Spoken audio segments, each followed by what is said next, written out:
안녕하세요, 여러분. 네, 오늘 두 번째 시간이네요.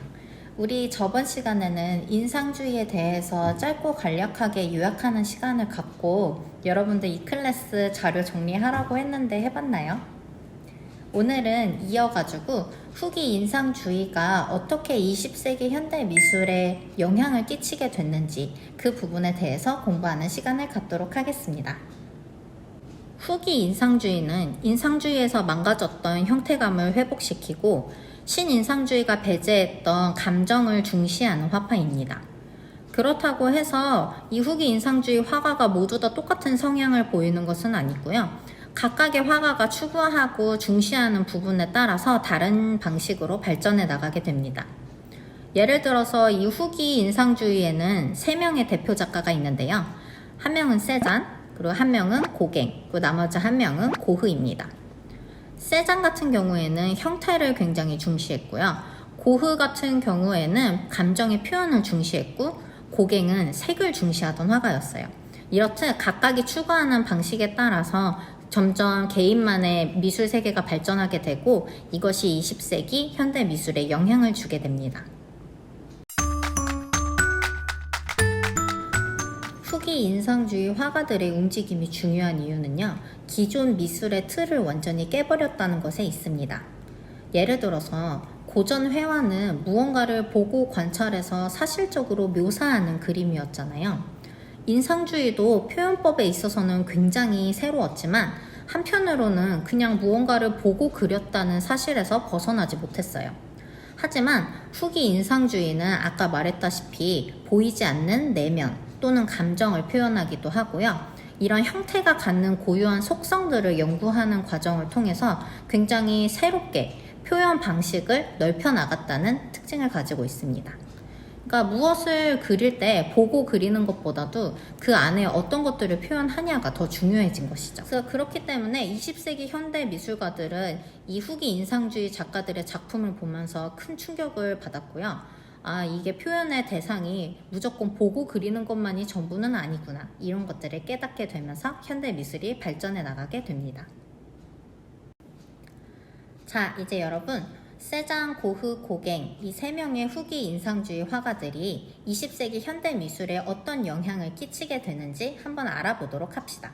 첫 번째는 세잔입니다. 인상주의는 대상이 가진 순간의 인상을 직접 포착하고 그렸다는 점에서 어떤 의미로는 굉장히 현실적이고 사실적인 그림이긴 합니다. 하지만 세잔의 경우에는 이런 인상주의의 표현법이 정말로 대상을 정확하게 그렸는가 이런 것에 의문을 품게 됩니다. 왜냐하면 색상의 표현은 굉장히 사실적인 게 맞아요. 하지만 형태감이 너무나 많이 깨지기도 했고 이런 날씨나 환경의 영향에 따라서 형태가 계속 변화하잖아요. 예를 들어 바람이 불면 나무가 막 이리 휘고 저리 휘고 아니면 안개가 너무 자욱하면 형태가 많이 뭉그러져서 기존에 가진 형태보다 부피감이 더 작아질 수도 있잖아요. 그래서 이런 식으로 문체를 관찰할 때마다 변화하는 모습을 그리는 것은 그 물체가 가진 고유한 속성을 제대로 표현하지 못하는 것이라고 생각을 합니다. 그래서 세잔은 이 물체를 가장 정확하게 표현하는 법이 무엇일까라는 것을 고민하다가 물체의 기본 도형을 이해하고 그 자체를 잘 표현하기만 하면은 영원히 변하지 않는 물체의 속성을 나타낼 수 있겠다. 이렇게 생각을 하게 됩니다. 지금 말로 들으면 굉장히 어려운데요. 우리 판서 보면서 세잔이 추구하는 미술 세계가 어떤 것인지 한 번 더 자세히 알아보도록 하겠습니다.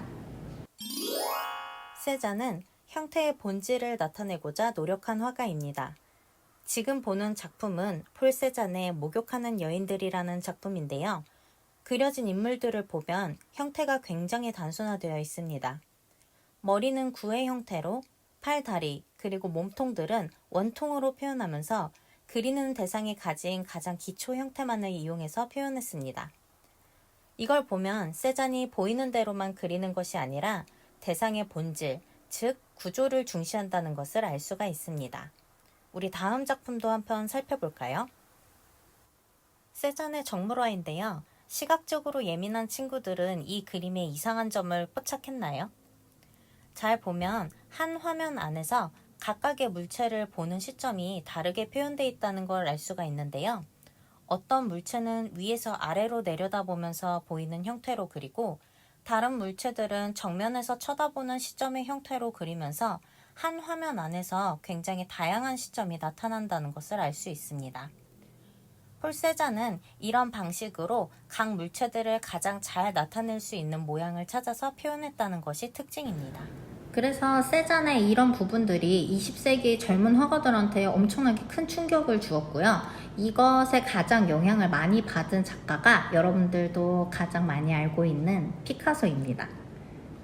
이제 입체주의, 피카소의 입체주의도 대상을 명확하게 표현하기 위해서 한 화면 안에서 이 물체가 가진 모든 면을 다 보여주려고 하는 특성을 보이는데요. 예를 들어 우리 얼굴이 이렇게 옆면으로 있으면 귀가 이쪽에 있고 이쪽 귀는 보이지 않잖아요. 하지만 피카소 같은 경우에는 얼굴이 이렇게 있으면 이쪽에 있는 귀도 그냥 여기다가 이렇게 그려버려요. 지금 뭐 하는 건지 모르겠는데?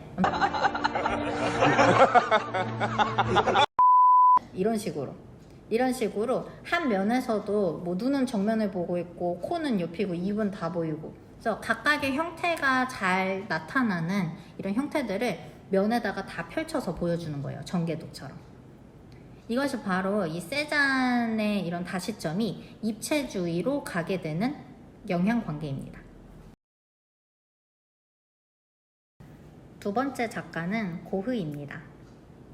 고흐는 너무 유명해서 여러분들이 미술에 관심이 없다고 하더라도 몇 가지 그림은 다 본 적이 있을 텐데요. 고흐는 인상주의나 고전 회화와는 다르게 보이지 않는 것을 그렸던 화가예요.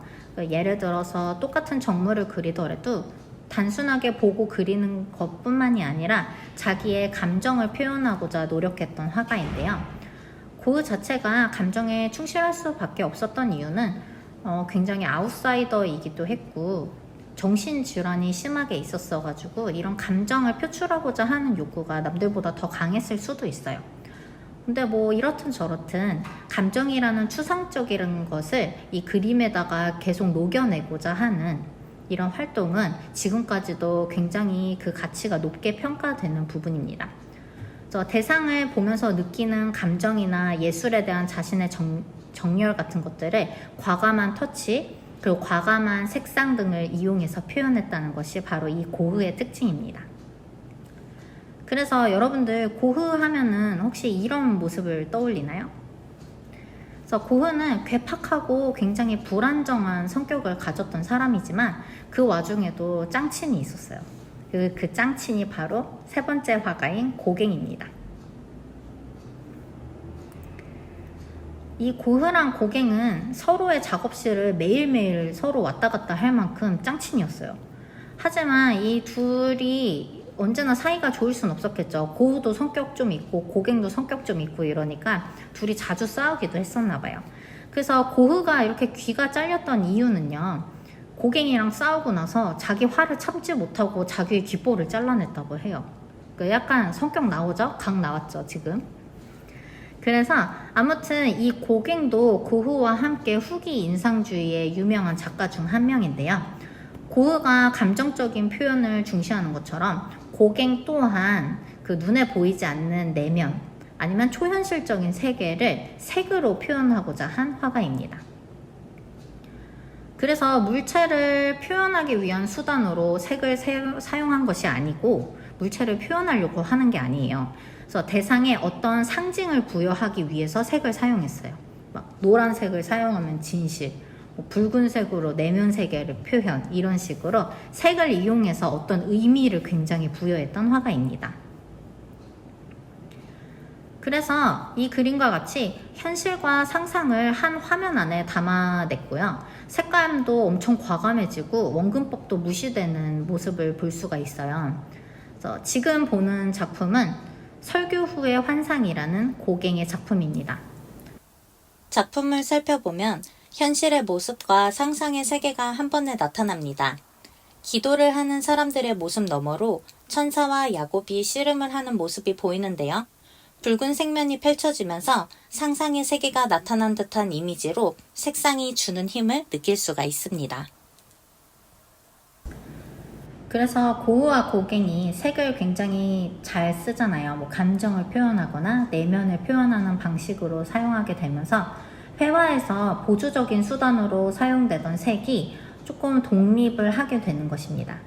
그리고 둘 다 사진 같은 그림을 그리기보다도 자기의 감정이나 어떤 특수한 세계를 표현하기 위해서 노력했다는 점에서 20세기 현대미술 화가들한테 굉장히 큰 영향을 끼치게 되고요.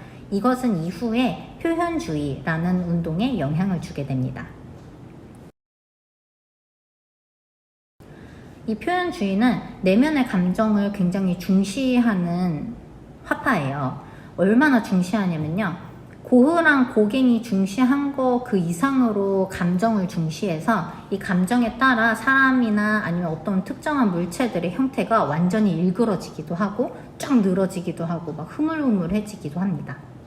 그래서 이런 감정이나 분위기에 따라서 그림의 색과 형태를 마구마구 바꾸는 표현주의는 바로 이 고흐와 고갱에서 영향을 받았다는 것을 알 수 있습니다. 그리고 고갱 같은 경우에는요, 독립적인 색을 사용하게 되잖아요. 어떤 특정한 상징을 주기 위해서. 그러다 보니까 이런 특징이 훗날 야수주의에 영향을 주게 돼요. 이 야수주의는 형태, 명암, 구도 이런 것들을 다 색채만으로도 조정할 수 있다고 믿는 화파인데요. 이렇게 색채를 완전히 중시하다 보니까 형태는 점점 단순해지고요. 또 이런 그림자 표현도 완전히 사라지고 또 구도 같은 거 가까이 있는 건 크게 있고 멀리 있는 건 작게 있고 이런 형식들도 완전히 깨버리게 됩니다. 그래서 고갱보다도 더 확실히 단순해지고 색도 더 단순하게 사용하는 특징이 보여집니다. 네, 이렇게 후기 인상주의 화가들이 어떤 식으로 20세기 미술에 영향을 끼치게 되는지 배워보는 시간을 가졌습니다. 후기 인상주의 화가들은요, 자연을 그대로 따라 그리지 않고 보이는 것을 그리는 것만이 회화가 아니라는 것을 20세기 젊은 화가들한테 알려주는 중요한 화가들입니다. 우리 다음 시간에는요, 이렇게 영향을 받아서 나타나게 되는 20세기 현대 미술에 대해서 배워보는 시간을 가지겠습니다. 오늘도 수업 듣느냐고 너무 고생했고요. 우리 다음 시간에 봐요.